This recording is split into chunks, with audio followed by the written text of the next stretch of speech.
Hey, welcome everybody to Palante, Puerto Rican Women in World Football. My name is Natalia de Cuba Romero, and I am hosting episode 1, which is Women's Football in Puerto Rico today. We are so excited to be here. Thank you to the Athens Women's Football Summit for putting on this show.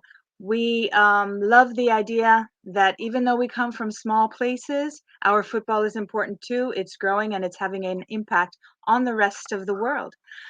I am here to introduce to you my friend, my teammate from the first Puerto Rico women's national team ever in 1998, our goalkeeper, Ana Rabel. She is not just a groundbreaker with me on that very first national team that we'll tell you about, but she is also the person that really took that torch that we lit and carried it over the finish line to make the lives and the professional football lives of people like Adriana Tuti Tirado possible. Tuti is now playing professionally in India. She is a Puerto Rico international. We are so proud of what she has achieved so far and what she brings to the game, and she's going to tell us a little bit about how she got there as well. So to warm everybody up, I would like to show you a short video trailer for a film we hope to see one day soon, a documentary on that Puerto Rico women's national team 20 years ago. So everybody, please enjoy. El año 1998 marcó el origen de lo que hoy día se considera la bandera del fútbol de nuestra nación. Nuestra historia tomó un giro inesperado al crearse la Selección Nacional Femenina del deporte que cuenta con más seguidores en el mundo. Fue la primera selección nacional femenina del país y hasta ahora ha sido la única que ha logrado representarnos en un premundial. Nadie creía que lo podríamos lograr, siempre nos iban en contra. Nosotros llegamos a Canadá, nos repartieron uniformes y eran los uniformes viejos de los hombres, no nos servían. Entonces la que compartía cuarto en el hotel conmigo, pues el uniforme tenía mancha. Cantar el himno nacional y ver todas esas niñas, porque en realidad eran niñas las que estaban de espectadoras. Fue como decir, wow, o sea, tantas niñas. Y nosotros acá en Puerto Rico en ese momento eran muy pocas. Lo que más me recuerdo es cuando yo fui saliendo de la cancha, había niñas de 4, 5, 6 años pidiéndome el autógrafo mío. Y nos dimos cuenta de que si nosotras no tomábamos acción, ahí se iba a quedar y va a volver a desaparecer el fútbol femenino, que tuvo como un nacer en el 70 y pico y duró del 75 al 77 y ahí murió. Es trabajar la base, es darle continuidad a todo y no cortar el progreso, porque el problema es que si comenzamos a trabajar la base, lo juvenil, y de momento cortamos en ese y hay un espacio que no se trabaja, pues estamos perdiendo la continuidad. Se está trabajando un gran proyecto, no una participación en un torneo, en este caso mayor, que fue lo que ellas estuvieron presentes, pues ya se está trabajando un proyecto a largo plazo. Aunque no tuvimos éxito en la cancha, fuimos un éxito rotundo como equipo, con una misión unida y que íbamos todas. No era una sola o una superestrella, no, era un grupo, un conjunto, y cuando alguien fallaba, las otras venían para levantarla. Los frutos de esta primera etapa ya han germinado. Sin embargo, queda demasiado camino por recorrer. Nuevas mentes visionarias, donde la limitación de género no existe, han surgido en el panorama. El fútbol femenino de nuestro país aspira mucho más. La meta, una Copa Mundial.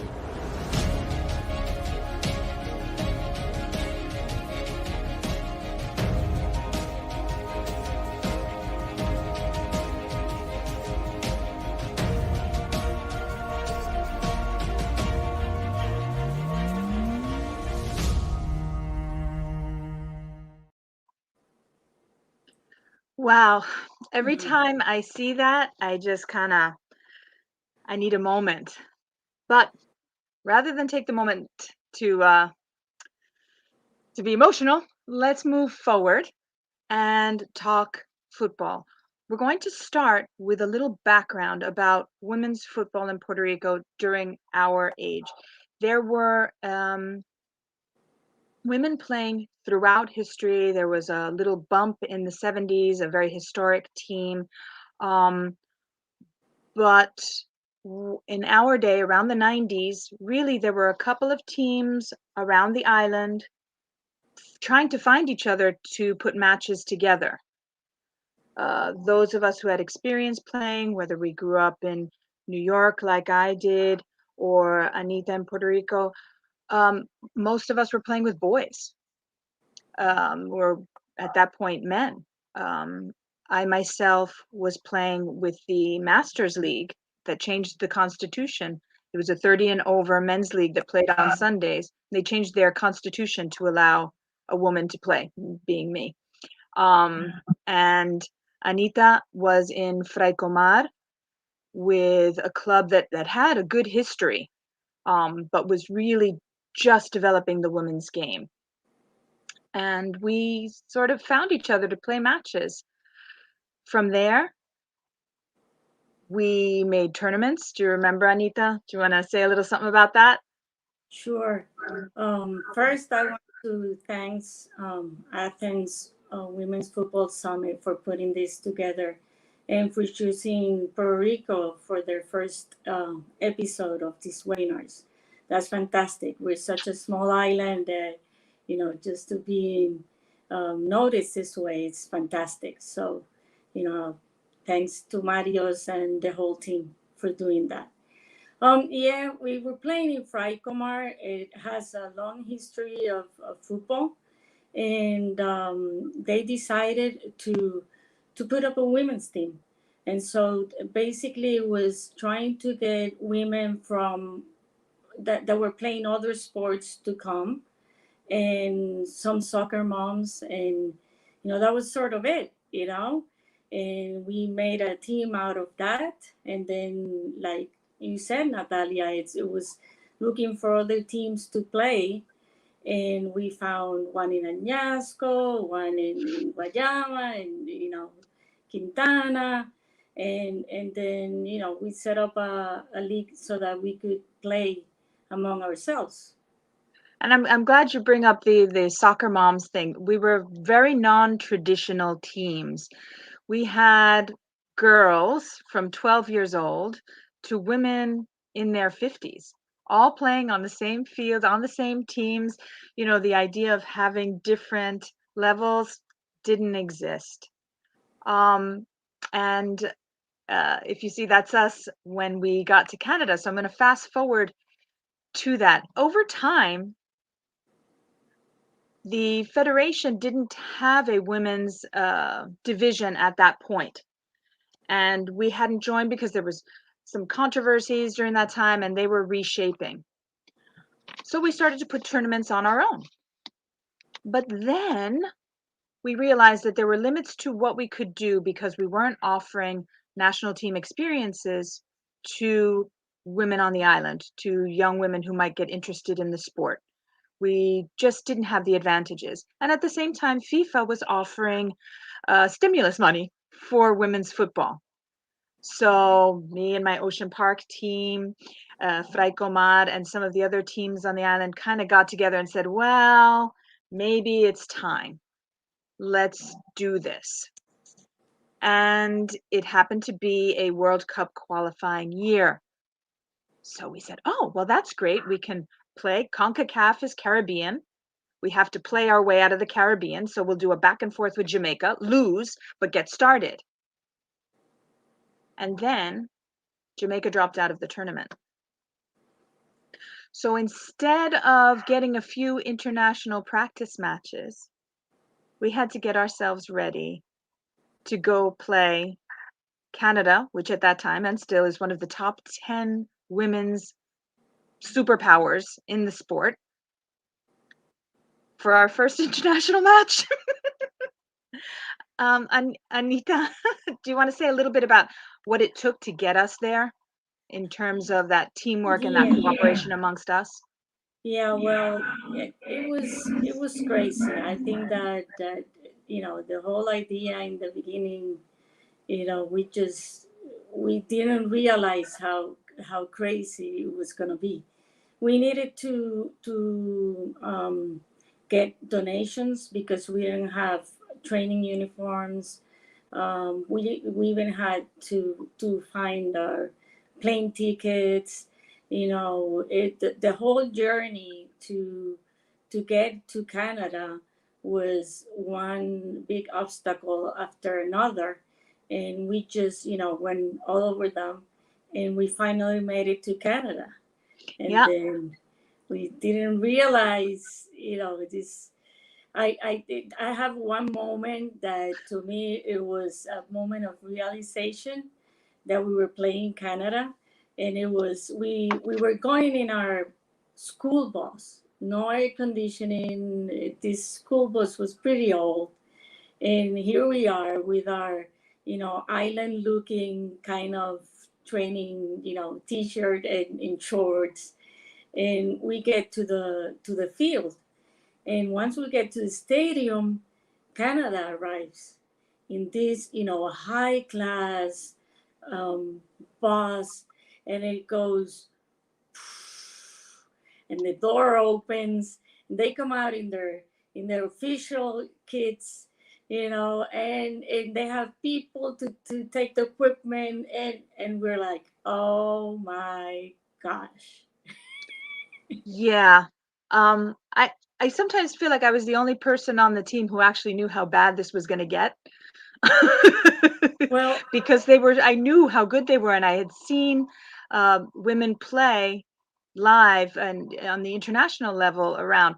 So yeah, but when they walked out onto that impeccable field, the first time we saw the field, we all just rolled in it because we had never seen beautiful fields like that. Ours were dirt and sometimes glass and sand and all that. And then yeah, then Canada arrived, this sort of big red wave of excellence to our ragtag fleet of people who barely got there. And certainly who had not earned their way there. So it's a Friday night in Etobicoke, Toronto, Canada. We are on Canadian national television. There are close to 5,000 people watching us. We had never had more than 30 of our like friends and boyfriends and husbands and children playing on and the the side. kids, yeah. And the game starts, and it goes pretty badly from the first. Silvana Bertini from the corner. They get their first corner kick within seconds.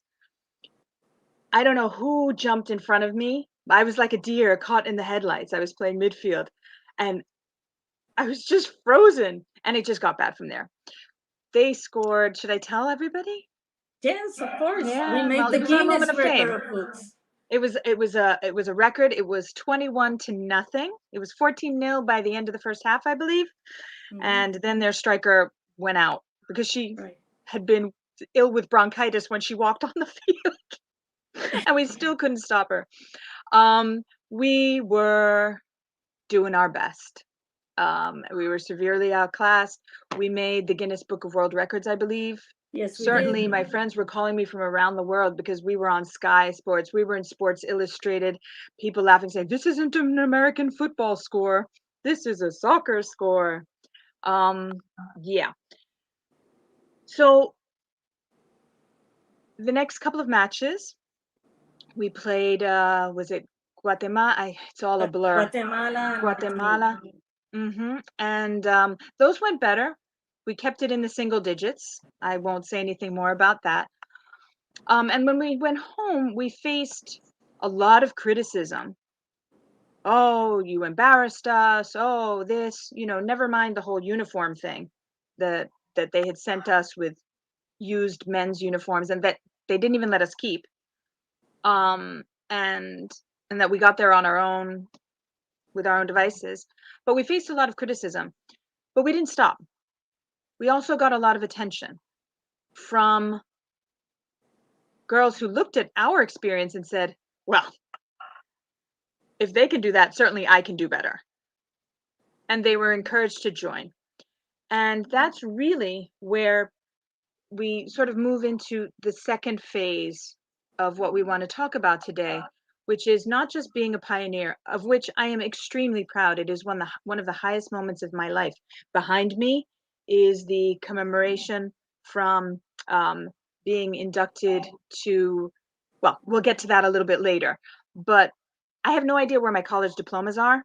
The first thing that I did when I received these certificates and these honors for being the first national team, I got them beautifully framed, spent a lot of money, etc. And like I said, I don't even know where my college diplomas are, and there's an Ivy League one in there.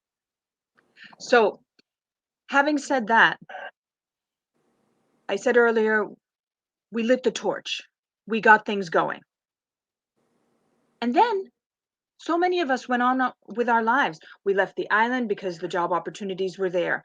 We had family that we had to be with for whatever reason. But two people from our team in particular seized the moment and said, this is time. We have to carry this over the finish line. If we drop now, we'll never get anywhere. And that was Ana Rabel and Marilis, oh my God, Acosta. Sorry, it's a little bit of nerves. And the two of them, working with the Federation, working with FIFA, working nonstop 24/7, often at great personal cost, made a go of it. And today, women like Tuti are able to not just dream of being on the national team, but be on the national team many times. To go pro, who would have thought that 20 years ago? So what I'd like to do is, Anita, can you tell us a little bit about how you got to work to take a country where there were just a handful of women playing, you know, trying to find each other to put something together, to what is quickly becoming a powerhouse in CONCACAF and in the Caribbean in particular? Sure. To me, it was another crazy moment when we came back, and like you said, there was a lot of criticism. Um, but I felt that I didn't want it to be just like the 70s, where we did something, we broke grounds, and then, that was it. So I met with some of of our teammates, and I said, if we don't do something, no one will. So we need to, take this forward, echarlo pa'lante, like the name of the webinar. And even them, most of them thought I was crazy, and they asked me, how are you gonna make this happen? How are you gonna girls come into a field? And my answer was, build it and they will come, which in reference to the Field of Dreams movie. And surely enough, it happened. I just stood in the middle of the field in Torimar right now, and girls started showing up. What are you doing? I want to do this. There were a lot of moms walking around in the athletic, and the children had nothing to do, so the girls started coming, and that's pretty much how it started. Marilis did say, well, if you're crazy enough to do this, then I'm with you. So then, my father used to say that two people make a delegation. So now we became a delegation. And then we started going to all the different municipalities in the island that had boys' teams. And that way we can start to introduce girls' teams, that it was okay for girls to play. And I used to say that, oh, this municipality, yeah, I know where the field is. I might not know where the mayor's house is, but I know where the field is. And that was a lot of men joined this movement, and that's when it became a movement. So it was not just one person or two persons. It became a whole bunch of people working in joining in this dream that we had, that we could have women's football around the island. So that's pretty much how it started. Then,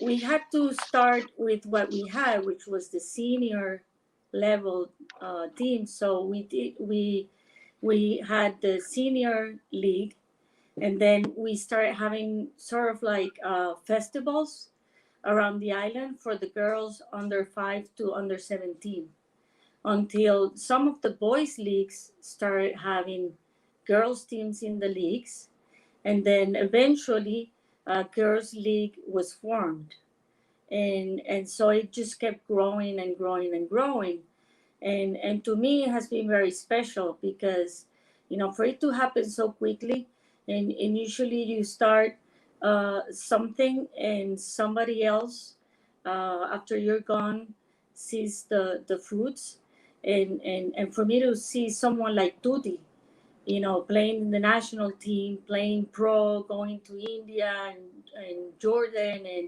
and all these other countries, it's just amazing. It's just amazing. And I want to add here that, I have, and of course I know Anita for more than 20 years now, but she's got this very long resume. And during this whole time, not only did she put on shows, but let's just read some of the things that she studied and how she worked with the big organizations to help her. Um, she worked with Puerto Rico's Sports and Recreational Department. She was the deputy director of the 21st Central American and Caribbean Sports Games Organizing Committee, Caribbean Football Union, CONCACAF, FIFA Female Leadership Development Program, and also the on the executive committee and the president of women's football for the Federación Puertorriqueña de Fútbol for 2015 to 2019. So by this combination of working with communities very organically on the ground, but also getting all the education that the larger institutions had to offer and unifying with them, Anita and Marilis were able to create from a ripple that we started to create a really, really big wave. I couldn't be prouder or more glad that they have done this. And I think we're all really super grateful for all that you have done. I want to now turn it to Tuti, because the year that we went to Canada as the first Puerto Rico women's national team, Tuti was born. And she was born into a very different world for football and women's sports than we were born into, or that we came into in Puerto Rico. I'm just going to tell you a few of her logros. Help me, logros. Achievements. Achievements. Okay, she is a midfielder, attacking midfielder, lots of technical skill, playmaker, willing to do whatever she has to do on the field, a team player. She has been on the different national teams from U17 when she was just, what, 14 years old, Tuti? She was on Yes, the my U17. first national. Oh, we lost you for a second. I said my first national team was when I was 14 years old, yeah, in the U17s. Yeah, in 2013. Then under 20s from 2015 to 2017. All sorts of matches then, and of course the senior team. Not only that, she has professional experience. She played D1 football at New Mexico, and now she is playing in India, in Kerala, of all places. So Tuti, let's before we get to India, let's back it up When did you start playing? So my first experience with like soccer, I was in my school, La Merced, and I had the chance of, for the first time, just being able to play with the school's team. I was only like in fourth grade, so I was playing with the big teams. So I was playing with the girls that were like in 10th grade, 11th grade, and 12th grade because they didn't have younger age at that time. So I started playing with my sister. Um, that's when I was introduced into the world of soccer with Carlos Oñate. And after that, I was what, 8 years old approximately. After that, I went to Pumas de Roosevelt, which was where I actually grew up in soccer with Bartolome Sintron. That was my first, experience in the world of soccer. And at that time, we only played with boys. So I grew up with just playing with boys at that time. Okay. And how then did you figure out that this was something you really, really liked? Like this was something that you were going to spend time doing, it was going to give direction to your life? Yeah, so I would say, I mean, I started playing all kind of sports at school, but as soon as I started playing soccer, I just felt the passion of wanting more, of getting better. And I think that the big influence that I had in my life, being my parents and their support at all times, it was also the vision that Bartolome Sintron had for me. So I think as a young player, he was able to see those little things that not everyone could see as a potential future good soccer player. So I just got really involved in what it was to be part of the community of women's of at that time only like boys soccer, and just seeing that I was a girl in between all of these boys and being able to do stuff that boys would get angry at you because you're a girl and you're doing this. So just kind of like seeing that process, I started like envisioning myself doing a lot of things through soccer. So that's, I think, the support that I had and the people that I had in my life at that time just made me understand how passionate and what I really wanted to do through soccer. And then, Tuti, you meet Anita and Marilis at some point. Yes, I think you were so saying you were 10 or 11 years old? yeah, so I would say like you said, I was born into what it was, the development of women's soccer in Puerto Rico. So at a young age, I was able to get in contact and meet Marilis and Anita, who I'd say that they're like my moms. They literally changed my life, not only through soccer but personal life. And I met them when I was 10 to 11 years old. Marilis came to Pumas de Roosevelt and started coaching the women's team. So basically, at that time, my dad went to Bartolome and he was like, "Hey, like I want Tuti to play with girls. Like I have to take her away if we don't do the women's side." So Bartolo was like just created, and my dad started the side of women's soccer. And the first coach that we had at the U11s was Marilis. So Awesome. that's And I'm when going I to, got introduced to and Tuti, we're going to show a little clip of a video of what it is that everybody saw in you at that young, tender age.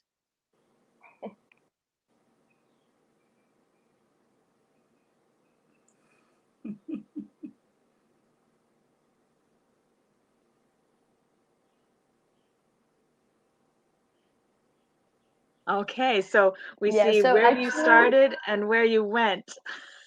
yeah, so That actually that video, I'm pretty sure I don't know if it was Marilis that took that video, but I think that she was. I think that video was in the field that I grew up in, where I met them, and I remember just being on the field like after training, and my dad's just screaming at me like, "Let's go, we have to go," and just me not wanting to leave, and that's the spark that I felt in my like inside of me, of like I love this so much.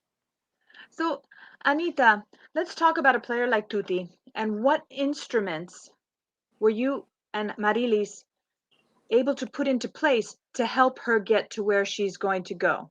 You see a player or somebody thinks that they have some potential. what happens? How did you guys put the structures together to carry that player ahead?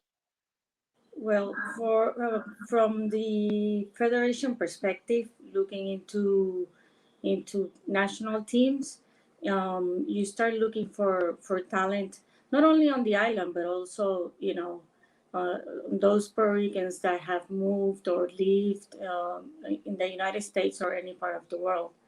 But particularly, you start looking into these leagues and you watch them play as a coach.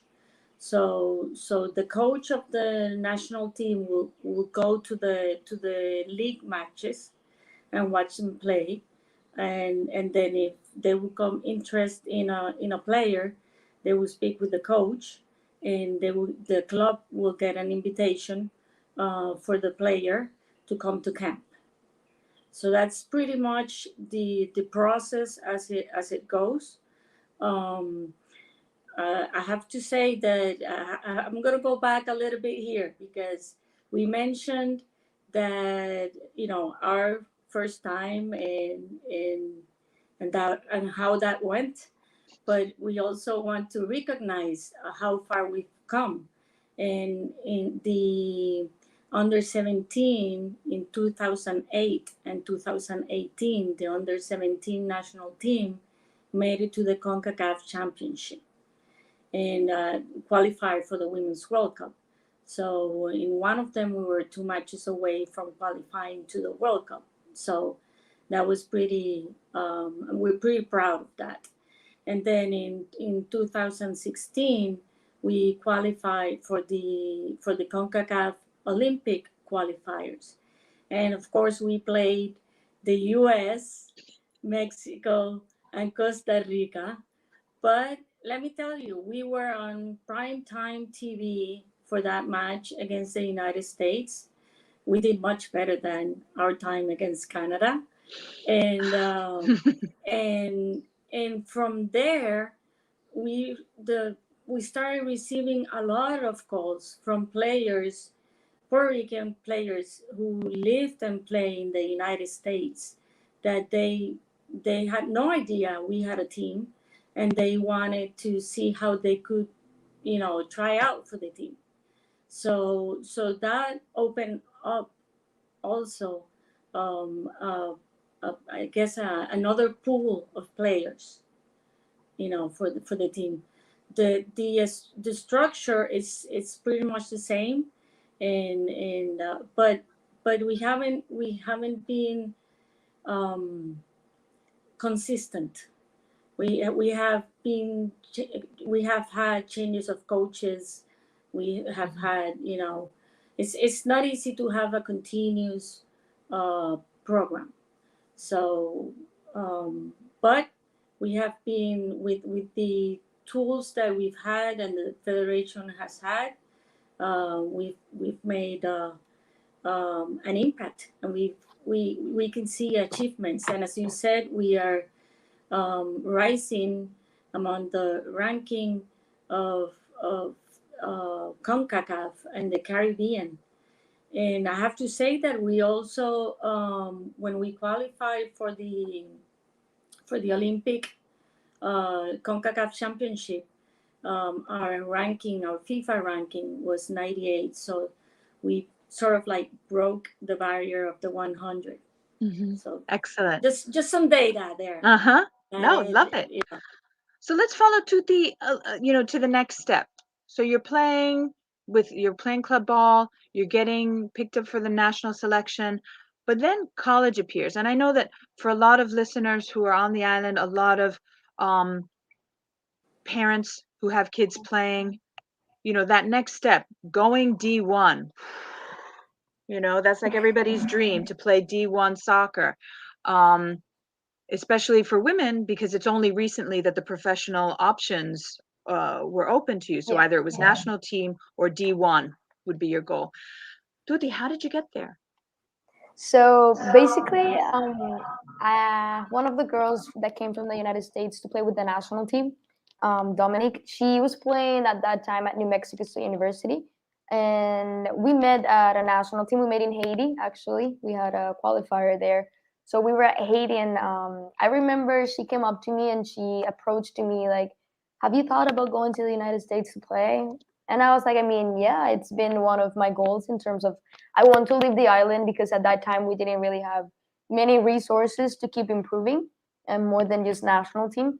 So I wanted to kind of like create a path of opening opportunities to other players in the island to be able to explore what it was to go and play in the States or another country at that time. So she made the approach, and I was like, yeah, but I mean, I don't know. We were in the middle of like about to go in to play Haiti. So the conversation ended there. It didn't pass, only like, it passed like maybe 2 weeks, and I got an email from New Mexico State University just making the approach. They have seen the games, and there's other people in Puerto Rico that also were part of that.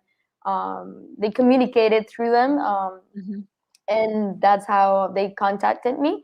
Then I started receiving different offers from different like schools in the States. So I was just a little bit overwhelmed of not knowing what it was going on. Just, that first impact of this is reality, this is happening, and there's people that want me in the States, and I had these offers and how to handle it. I was young. I was only 17 when I left. But yeah, I went to New Mexico State University. I remember my first visit over there. I was just amazed with what it was to have the field they had and the training rooms, the locker room. For me, it was just mind blowing coming from Puerto Rico and going there to D1 and seeing all of that. The gym is amazing. And as soon as I met the coach, I was with my dad at that time, and he gave me a paper with the scholarship.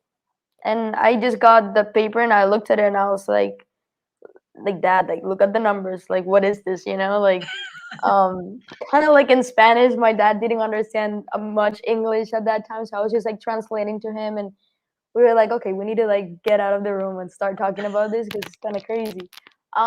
So yeah, so that was the first impact, and then I came back to Puerto Rico. I discussed it with my mom, with my dad, kind of like put everything in the page of like I'm leaving, like this is it. And I decided to commit to New Mexico. It was one of the best experiences I ever had. It helped me a lot to grow as a player and as a person, for sure. I remember the first time I went into the locker room and I saw my name, and down it said San Juan, Puerto Rico.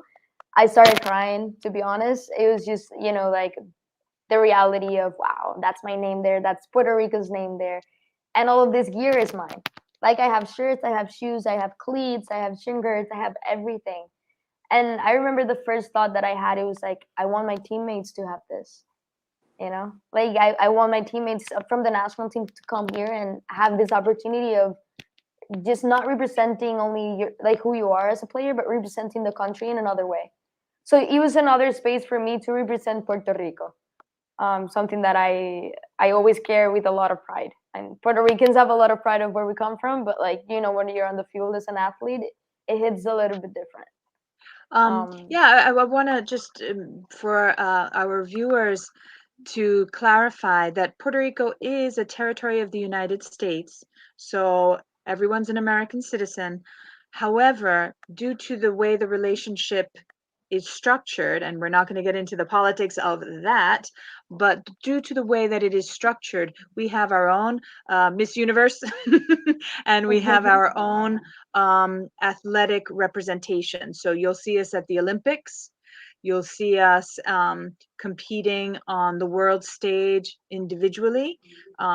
You'll see our basketball guys who have beaten the United States. So we can do that too in soccer one of these days.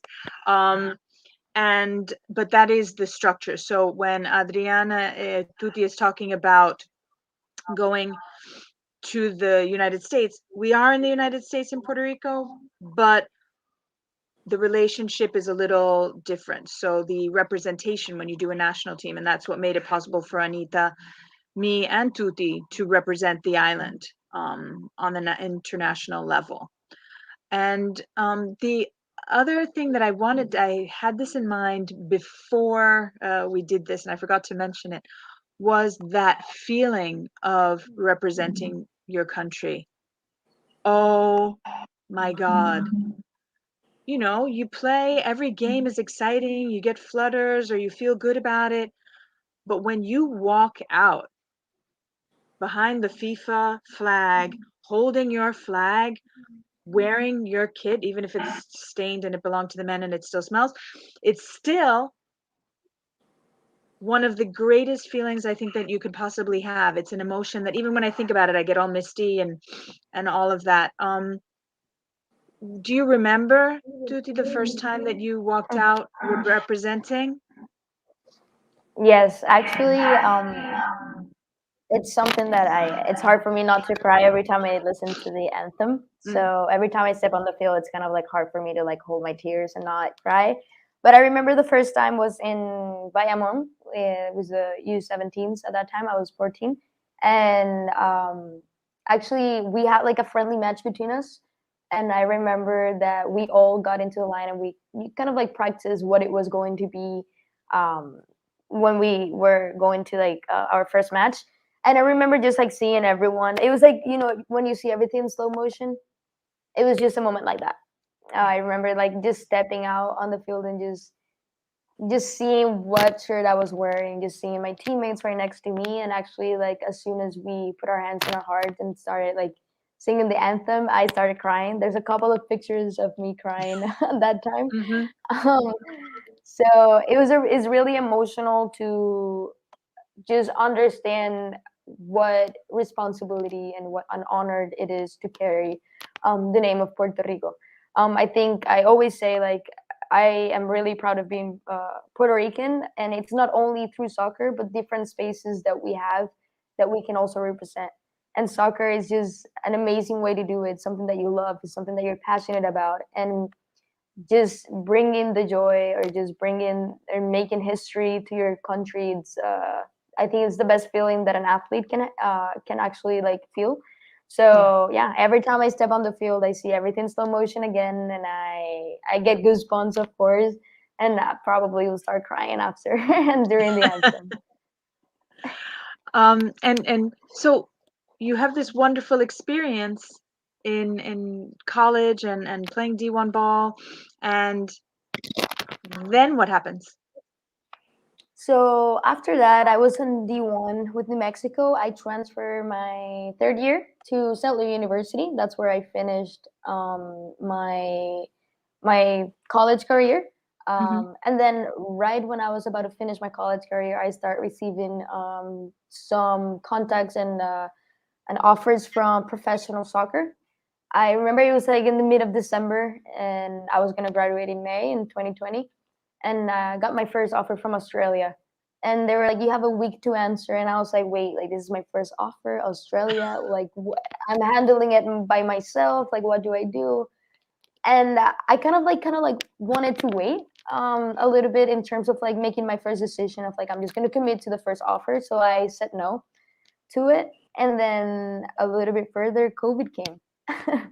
So yeah, I stepped out of college to COVID. I came back to Puerto Rico, and that period of time, it was pretty hard for us to kind of like, especially for me, it was kind of what am I gonna do now? Like, am I still gonna go pro? Am I just gonna start? I applied to my doctorates. I got accepted to my doctorate, so I was doing my clinical psychology doctorates in Puerto Rico online. So at that moment, I was just like, what's priority? What do I want? So it was a really hard time for me in order to like decide if that makes sense. And it wasn't until December that the national team called us up. That was like May 2020, and then in December, the national team called and they called me up to go to some friendlies in Dominican Republic. So when that happened, I was like, I love this. Like this is my thing, I'm just gonna go back. And just like seeing the movement and the flow, like soccer is coming and everything. It's about to get on the right track. Really pumped me up, and I got really excited. So I changed my mentality 100%. I decided to stop my doctorates for a year. So I finished my first year of my doctorates, and then I stopped it, which is right now. And I said, this year is my year. So I'm just gonna do everything that I can and go pro. So I signed with Windman Sports with Marco Ruanos, which is my agent. and everything just came together. And obviously, I had a lot of people who have supported me through the way and have guided me through the way of becoming a professional. Anita and Marilis are basically one of them. They're the biggest supports that I have for sure. So they have been all the way through it with me. And yeah, and then that's how my first professional contract came up. Wow. And so now you're playing in India. You're in Puerto Rico now, but you're playing in India.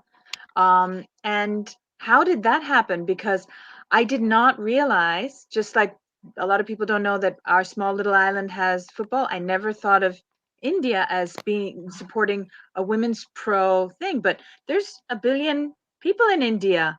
I'm sure they Yeah. can come up with enough women who want to play. Yeah, actually, so I remember my agent called me in the morning and he was like, so this is going on India for 1 month. They're gonna play the AFC Women's Club Championship, which is like the UEFA, but in Asia for women's. And I was like, what are you saying? And he explained me everything, and I was like, let's go, let's do it. So I signed my contract for the AFC Cup, which was gonna be played in Jordan, and yeah, that's I actually also didn't know like how big women's soccer in India was. Like I remember the first few approaches of the team of doing my announcement and how my social media was just going crazy. And I started like going through what was Indian soccer, and I was like, wow, like this is a big country where a lot of development is being made, especially for the women's side. So the impact that it was that Gokulam Kerala, my team, was making on actually like signing foreign players for this cup was huge.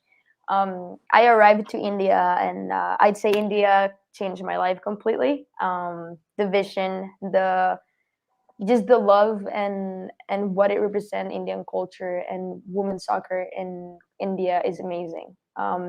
It was crazy for me when I came when we went to Jordan and just seeing the big tournament that we were playing, what it meant to represent India as well, because Gokulam Kerala is actually the champions of Indian League. So they're the champions of India, and that's how we went to the AFC Women's Club Championship.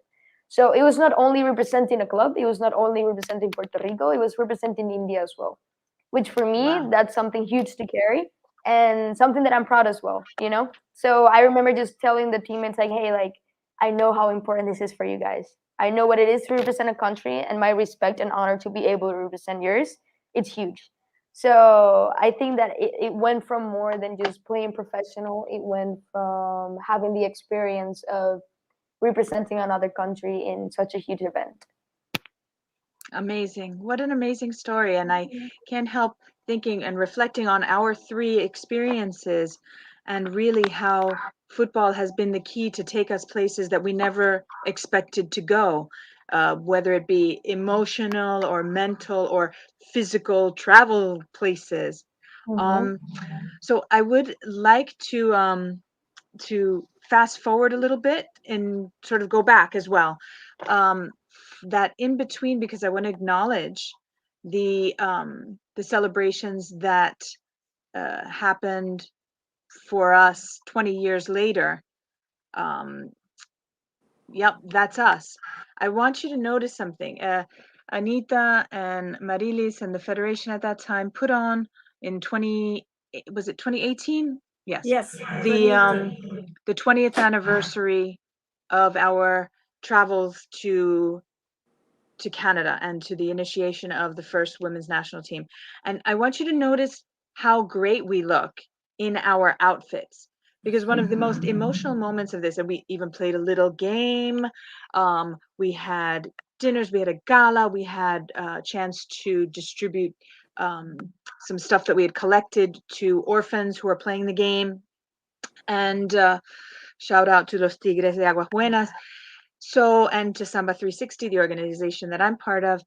So, this was one of the most emotional moments. We walked into a room, we were sort of shepherded in, and all of a sudden we had uniforms, like with our names on them and numbers that belonged to us and that we got to keep, and the Puerto Rico uniforms. So that was really excited. This was part of the kit that we got. I have it all hanging and beautiful. And that celebration, I think, has been the start for us of a new chapter of helping to move football in Puerto Rico and in the diaspora as well. We have a little time left. We have about 10 minutes left. I want to leave everybody with 3 takeaways that I feel in my career, and I think is probably the same for Anita and Tuti. One is nothing is impossible for a determined and united group of women. That is us during the gala before we are walking in, still together after all these years. Special shout out to Kendra Loomis, who has since passed away. She and I miss her very much. The second is a little in Spanish. Lo bailao no te lo quita nadie, and that means that what you have experienced, no one can take from you. That you achieve something remarkable, even if it's losing 21-0 to Canada on a Friday night in Etobicoke on trying to get to a World Cup. Nobody can ever take that away. People knock you down. They treat you like you're nobody. You come from a small place. They don't think that you have it in you, but you know that you have achieved greatness and you will walk that way forever. And the last one is if you aren't falling down, you aren't trying hard enough. So with that, I want to thank you guys for being here and take any questions that we might have that have come through during the course of our talk. This has been really fabulous. Okay, let's see what we have. I wanted to add something real quick. Yes, of Just wanted to course. say thank you guys because I know what it represents for today's women's soccer in Puerto Rico and what it have meant to me and my teammates. So I just wanted to thank you for all the work and everything that you guys put in since 1998. So Thank you so much. And Anita, my hat's off to you especially. Okay, what are the best ways to grow women's football in Puerto Rico? I'll let you guys take that one. Tuti, what are your thoughts? So small thoughts. I would think that basically the main point is the development. I think the roots of women's soccer and just impacting what it is players on a young age to create a right development and growth in Puerto Rico. It starts from the beginning. It starts from U5, U6, U7, you name it. I think like finding and creating an identity for women's soccer is important so we can build on that. And then once we're in the national team, you have a lot of players that want to play in the national team. You have a lot of players with the identity of how you want them to play in the national team. So for me, it's the developmental part of women's soccer or like soccer in general that it's needed to put work in order to, when you think what's Puerto Rico and what's the identity of Puerto Rico, you have it in our players. So yeah, from my end, I agree with Tuti. It all starts with development and especially in grassroots. The federation right now it's going with the FIFA program, the FIFA for schools. So that's part of the development, especially in the public system of schools. And right now, on the private sector, there are tournaments for elementary, middle school, and high schools. So you see, that's part of the growth. But we need to carry that into the clubs. So from the schools to the clubs, so that they can consistently and continuously keep growing and developing their talent, so that we have more players dreaming big. So start them young and give them a lot of support and structures that they That's can right. go through. All right. Let's see if we have any other questions coming in. How has football developed life skills on and off the pitch? I'm going to answer that in a little way. One of the things, life skills to me, is I've traveled a lot, I've lived in a lot of countries, and no matter where I go, I can walk onto, I see people playing, I can walk onto any pitch in any language with my boots and I can play. I'm still, now I'm in my 50s. I still play every Sunday. I put the co in co-ed. Hey, Long Island, shout out to Long Island co-ed soccer because I love these guys and I live for my Sundays. So I've learned, one, that you can travel with sports throughout the world and find a home and make friends.